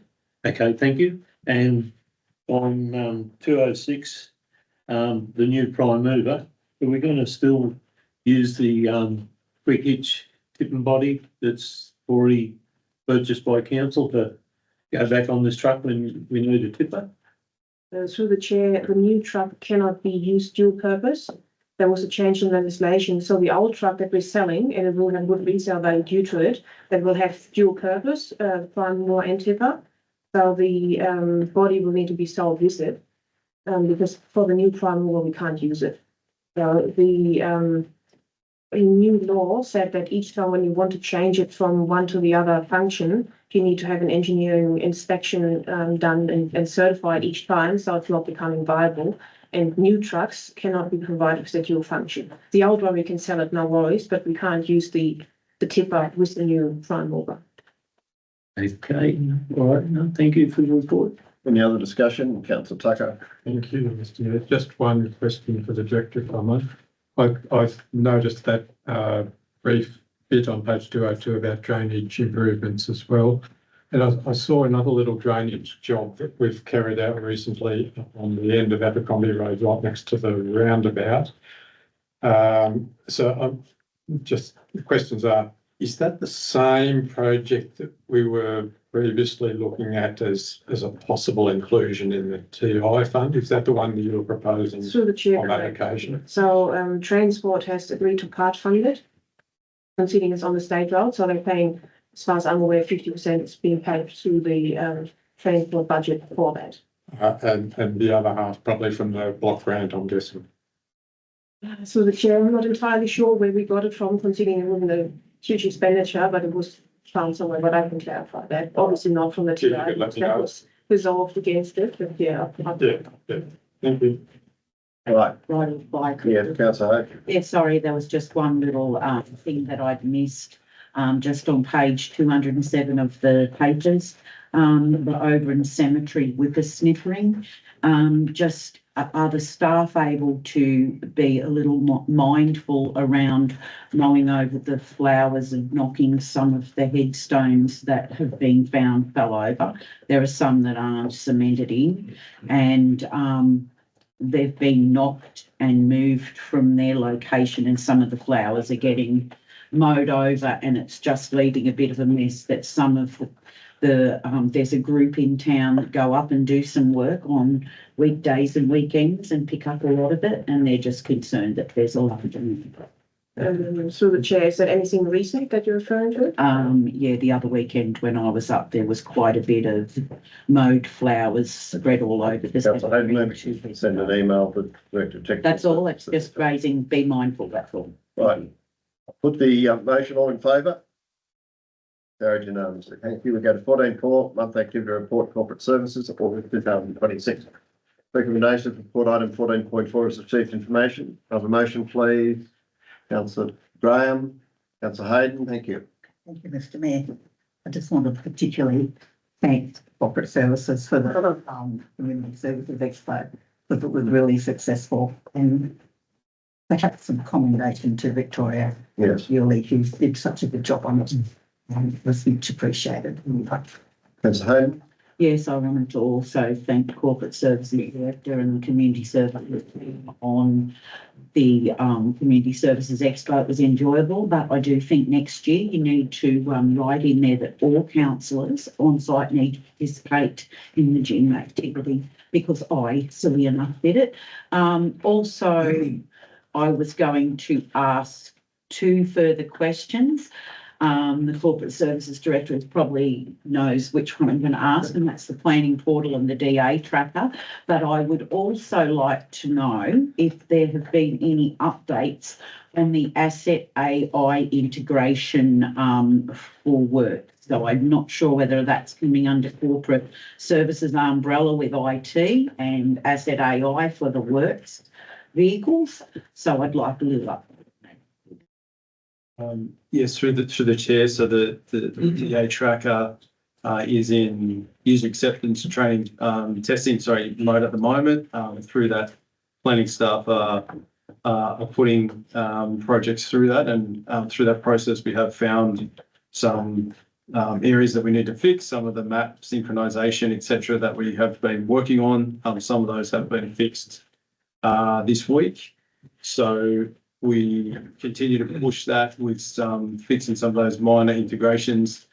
We need to still continue to test, particularly some of the life cycle of the DAs, but I know the planning department, the corporate service department, all the staff involved are very aware of the eagerness to get this forward, and we just want to deliver it in a way that it is working appropriately for the community, because some of the testing early on was the maps were not synchronizing and would have created quite a lot of confusion in the community. So we do want to make sure that that's appropriate when it's released. The asset management. Asset AI. Yeah, so asset AI, I don't have too many comments on that, and maybe the Director of Tech Services can talk a bit about those conversations with transport.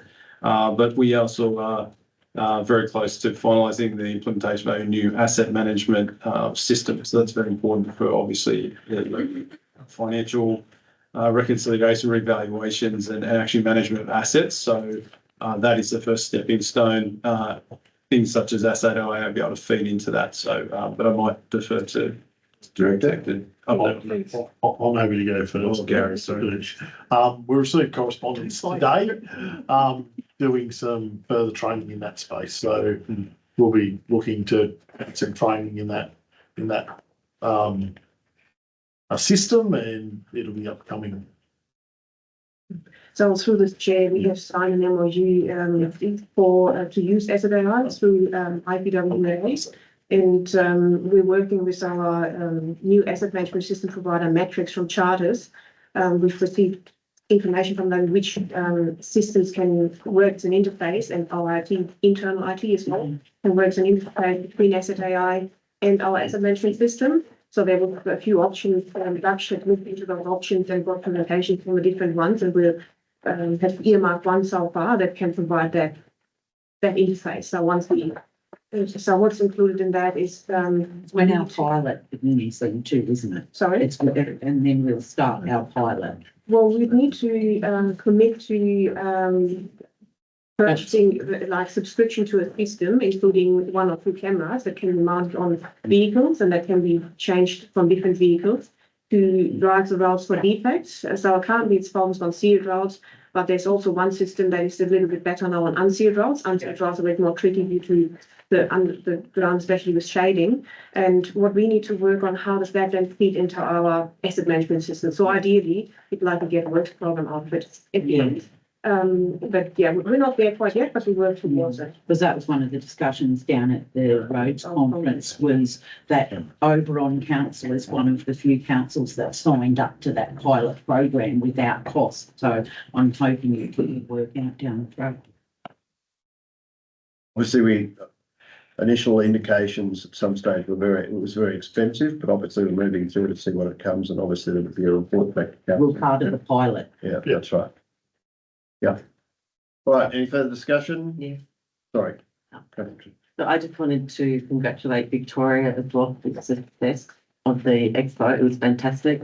Got bigger every year, and all of the work she put into it, almost she does so seamlessly, you never know what's happening, and then all of a sudden we get told, just be there at this time. And then the other one was Rhiannon at the library. She launched on the evening the Big Blood, which is the new digital streaming platform, which I think is great and really good for our community. So congratulations to her. Through the chair, I'll pass on those congrats, and a few other, there's a team effort that goes into that with other staff that contributed, so I'm sure they'll all appreciate the thanks from council. I think, if you could actually congratulate everyone involved, for the team effort, I know, and everyone needs congratulations. Yeah, thank you, Mr. Mayor. Yeah. Yeah, my wife was also very impressed with the expo being her first time. So again, a big thank you to Victoria and the crew. Thanks. All right. Put the motion, all in favour?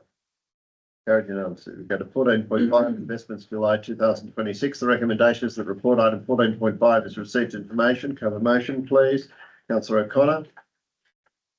Councillor McCarthy, thank you. No, it's a very good report. Nothing further to add.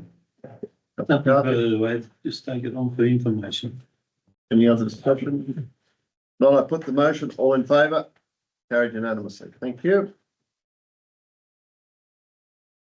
At a 14.6 grants update, August 2026, the recommendation of report item 14.6 is received information of a motion. Thank you, Councillor Hayden. Now, second, please, Councillor McCarthy. Thank you, Councillor Hayden. Yes, so have we had any updates at all on those grants stating that we're waiting and notification August? No further updates since these have been printed? No, through the chair, there's no further updates. The main ones this month are the active transport strategy, which is a really good strategic grant that we've received, which will allow us to look at a lot of things the council discussed for quite some time in terms of mobility, difficult intersection connectivity. There's a plan to launch grant applications from, and still waiting to hear back from in regards to the cricket. No, that have come through after the time of writing. Okay, thank you for that. Councillor McCarthy. Nothing further to add. Councillor Tucker. Thank you, Mr. Mayor. One question, and it relates to the first grant application from page 216, and the first one in the progress table about the weed control on Crown land. So I know it's only at application stage at the moment. If it is successful, have we nominated what work and in which location? Is that part of the grant application itself, or would that be determined later if the grant application is successful? And my reason for asking is just to ask again about the Fish River Reserve. Probably about 8 or 9 months ago, I was asking about the huge infestation of Scotch broom through that reserve, and I was told, well, that's Crown land, so we need to sort of liaise with Crown lands. And so I'm curious as to whether that would be dealt with as part of this grant if we are successful with the grant, and if we're not, where are we up to with that particular reserve? Through the chair, that grant requirement absolutely requires you to identify locations, and I know the reef was included in. Not the reef, Fish River. Oh, Fish River. Right.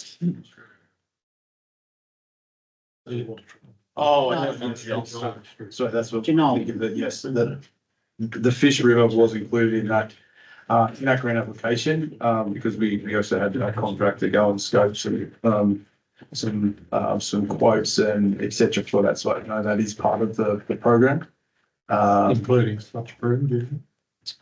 Through the chair, I can't remember that location. I believe so, because it's a listed. It's on the regional weeds. Yes. Just to add to that, also we're trying to work with RFS around a number of their requirements too in terms of their bee control. So it's also been included in that. So the Fishery Reserve has been given high priority in this instance. Thank you. Right. I'll put the motion. All in favour? Carried unanimously. Go to 14.7, status of council resolutions update August 2026. The recommendation of report item 14.7 is received information. Motion, please. Councillor Hayden, Councillor O'Connor. Councillor Hayden. Nothing further, thank you. Councillor Cotton? Thank you, Mr Mayor. Wasn't going to mention the taxi standard thing, and now we're looking at a destination date of March 2027. How can I resist? And hopefully it doesn't happen again, 2.5 years. Would it be possible to get an update regarding the men's shed, progress with that, and secondly, with the tree policy?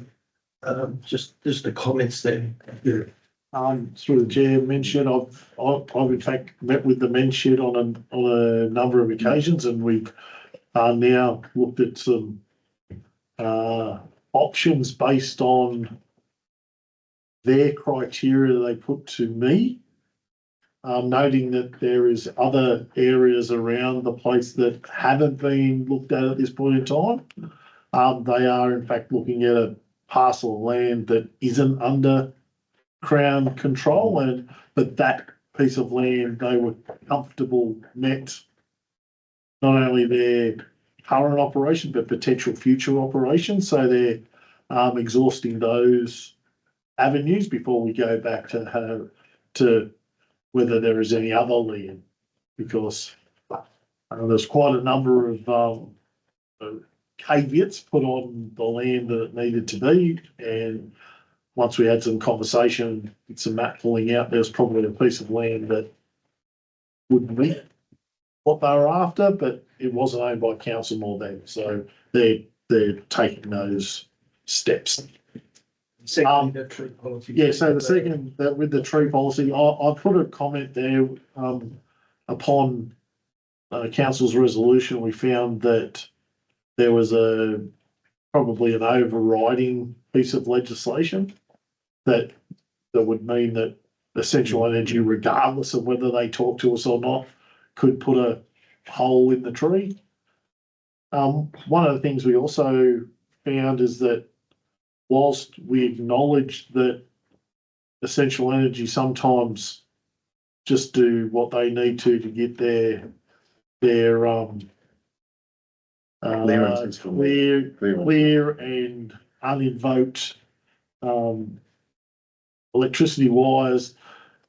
The reason why they do it is because public authorities have said, no, we need to keep that tree. So they said, well, in order for us to do what we need to do, and council wants to keep it, or the person wants to keep it, that's part of the solution that's applicable to Essential. So, look, I've indicated that in that resolution, council has said that, well, the general manager has the ability to do minor updates.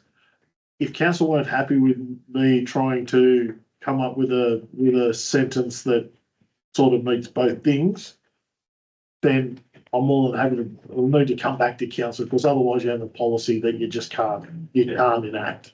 On reading it after the Met just recently, it seems unworkable to me, and now whether that hasn't come back to council or not, we'll leave that in your hands. Well, I was a bit concerned in relation to it was not in accordance with legislation. I did consider a rescission motion, but then I did discuss with the general manager, and we think we can work through it. Okay.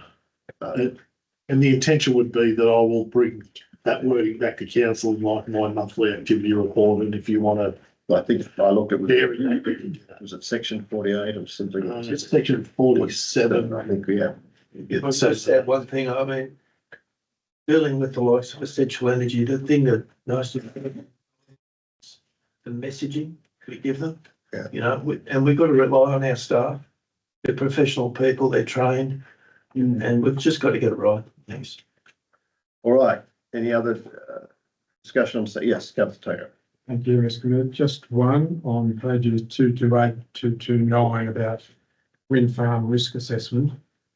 So the original resolution was in two parts. The first part was that we approach various organisations to find out whether they have already obtained any such advice. And the GM's comment this month says no reply has been provided. And it goes on to say that we're having initial correspondence with council's legal representatives.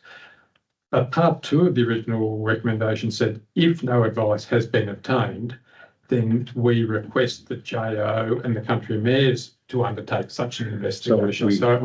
We have obtained advice we have obtained from another council. right. Well, That's the issue. So yeah, which is they're two different things, Mr. Mayor. Yeah. We've sourced advice in relation to rating. Yes. This one is in relation to the risk assessment based on a notice of motion that was supported by council. Yes. We wrote to all agencies. We asked those agencies and got no response. Yep. And rather than have that sit there and given the technical and legal nature of the questions that have been asked, we made the decision to at least seek our own independent advice, and we'll report that back to council. Yeah, but my point is that what we resolved at the time was if we didn't get a reply from those organisations, then the next step that we would be that we would ask the JO and the Country Mayors Association to go and get that advice on our behalf. That's what number 2 says. If no advice has been obtained, then request the JO and the Country Mayors Association undertake such an investigation on behalf of their members. So, and it seems to me that's a more sensible thing to do before we start considering spending our own money on it for advice that could well be of benefit to a. We have asked them on many occasions to do that. So have we asked it? That's okay. Have we asked on this occasion? Because that's what the resolution said. So through the chair, this related to a notice of motion was put together by Councillor O'Connor. Yeah. Outlining a number of legal matters. We forward that information both to country mayors, LGNSW and the JO. Asking, have you already received any? Can you assist by providing that? Yeah. There has been no response to those things. Yeah. And we can't force those people to. No, but we can ask them if they don't have any existing advice, would they be willing to go and get some advice on behalf of all of their members? That was the point of that part 2 of the resolution. Through the chair, it's all their members aren't affected in that way. The way we tried to do it was to try and move along council resolutions that we've done. If council does not want me to do that, I'm more than happy not to provide it. I'll task our guys not to do it. No, I'm just asking that we go through the step number 2, and then if they say no, we're not going to do it, then we consider seeking our own advice. That was my point. Well, I think that the general manager's comment is, do you want us to cease seeking our own advice at this stage? Or should we proceed with that? We've certainly rated with the country mayors and with the JO. We certainly didn't get any enthusiastic support to go that way. Has it gone to a resolution at the country mayors of the JO? Probably not, no. But we certainly didn't get any enthusiastic support. So do you want us to, I suppose the question is, maybe we can stop the advice being obtained.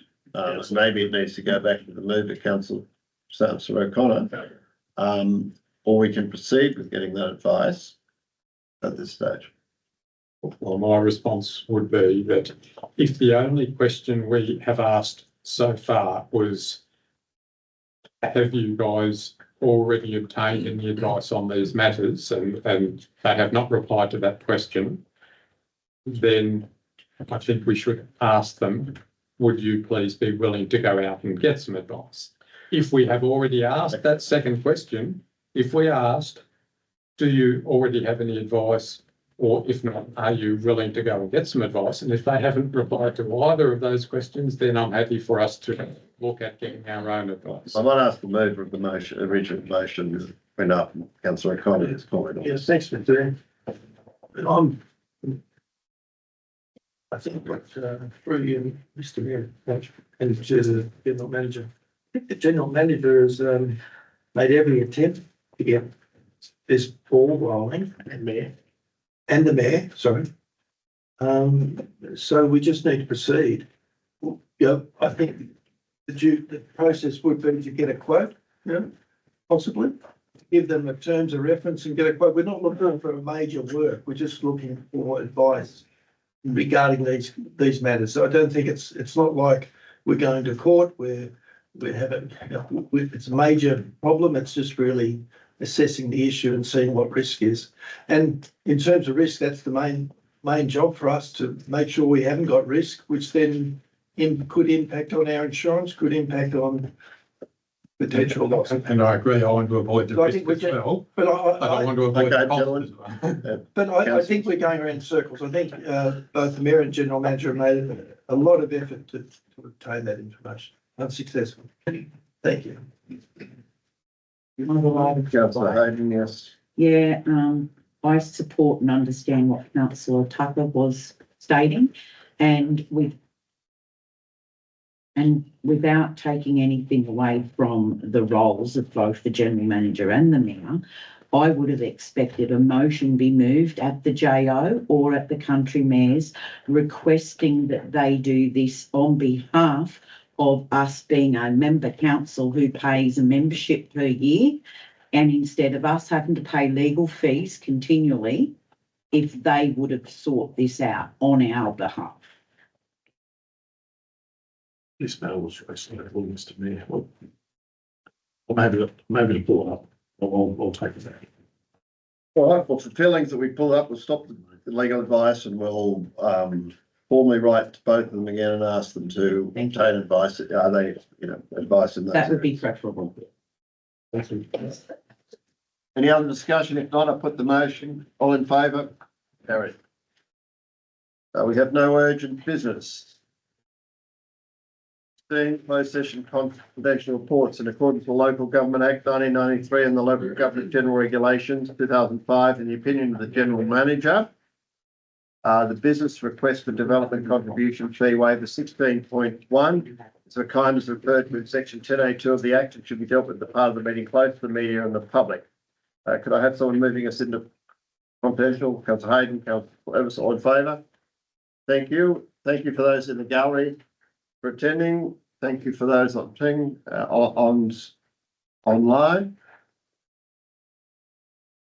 Thank you, ladies and gentlemen.